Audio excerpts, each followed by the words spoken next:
right to peace is immensely attractive. We can all imagine that one should have a right not to be shot at, not to be bombed, not to be exposed to risk of life and limb. The question is exactly how that right might be enforced and what some of the details about making it a right, which it is not at the moment under international law, would entail. To take just one case, you have a country, let us say for example, one of the recent examples, Rwanda. The genocide is underway. What does the right to peace mean in that context?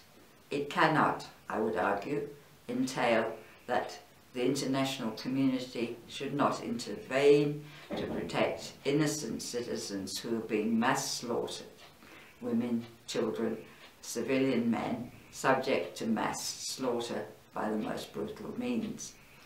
So, whilst it is fine to say that people in that context have a right to peace, a very different question is exactly how anybody is going to enforce that right on their behalf, other than by intervening directly in the situation. My view about the right to peace is that, these ideas, they're good ideas, they exist, and people hold them up as important. But with the right to peace comes a responsibility. And these responsibilities are, for me, the most important thing is to realize at every level, from the personal to the international, that we remove violence and we minimize violence.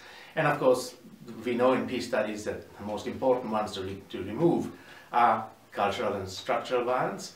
And cultural and structural violence, at every level, we should be working very hard to remove these, because if you even take it right at the top, at the United Nations Security Council level, we have the permanent members who are still the victors of the Second World War, and they are still staying there, and the United Nations is not reformed, and they're controlling what's happening, and they're talking about peace, and they're talking about the absence of war as a part of this whole thing of a right to peace, but they are also contributing to war. They're contributing to this, so there is no responsibility to remove violence at every level. So we need reform of the UN for a start if we want to take away war. Right to peace is right to coexist peacefully in a community that is pervaded by fairness, equality and accountability. The world, it seems, is fraught with violence, death and destruction. But at the heart of each conflict is the sense that someone is taking advantage of a power with impunity, and the memory of an event that has enlarged that endemic injustice into a cycle of violence that becomes an all-consuming black hole of human misery. Everyone deserves justice. When refugees are victims of state crime, they deserve justice. When a boy commits crime and is arrested by the police, he deserves justice.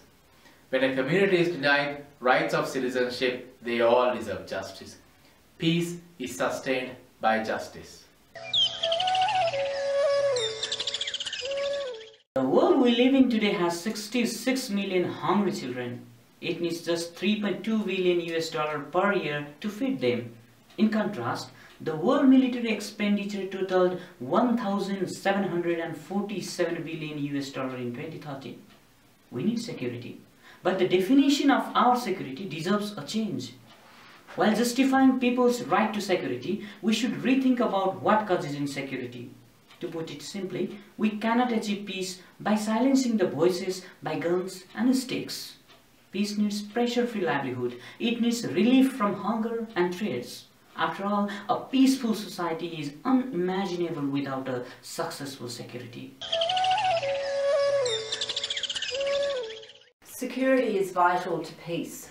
People and communities need to be secure in land tenure, the ability to have access to clean water and healthy food.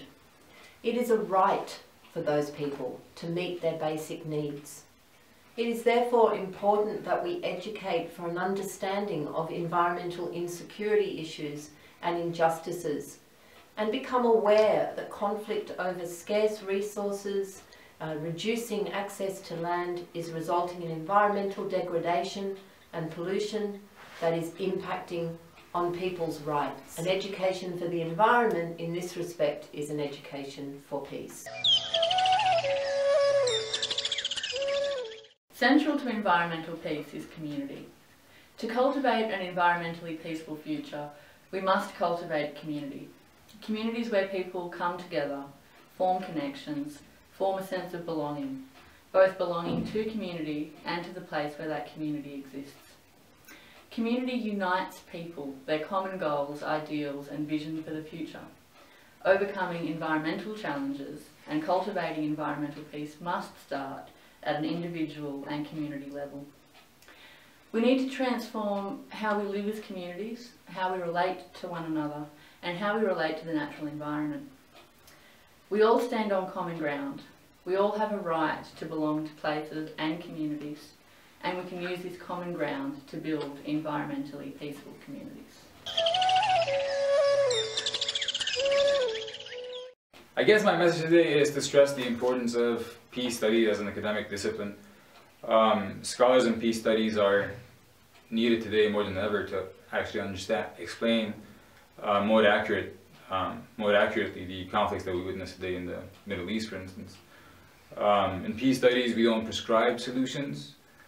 Peace studies is a framework to better explain complex situations and conflicts. I guess it is only after such an accurate understanding of conflicts that a constructive engagement with these issues is possible.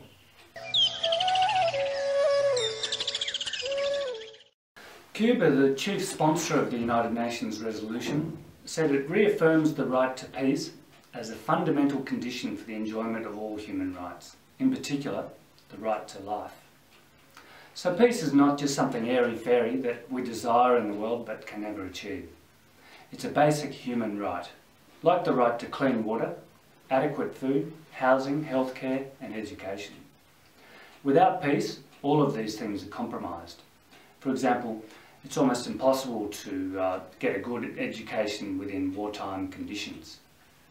So it's important that we start to view peace as a right and not a privilege, and that we confront those who consistently infringe on this right, such as the military, industrial, media and entertainment complex, and the politicians who continue to insist on violent solutions to political problems, when non-violence can resolve things just as effectively and without all the side effects. We have a right to peace, and we need to be active in asserting that right and extending it globally.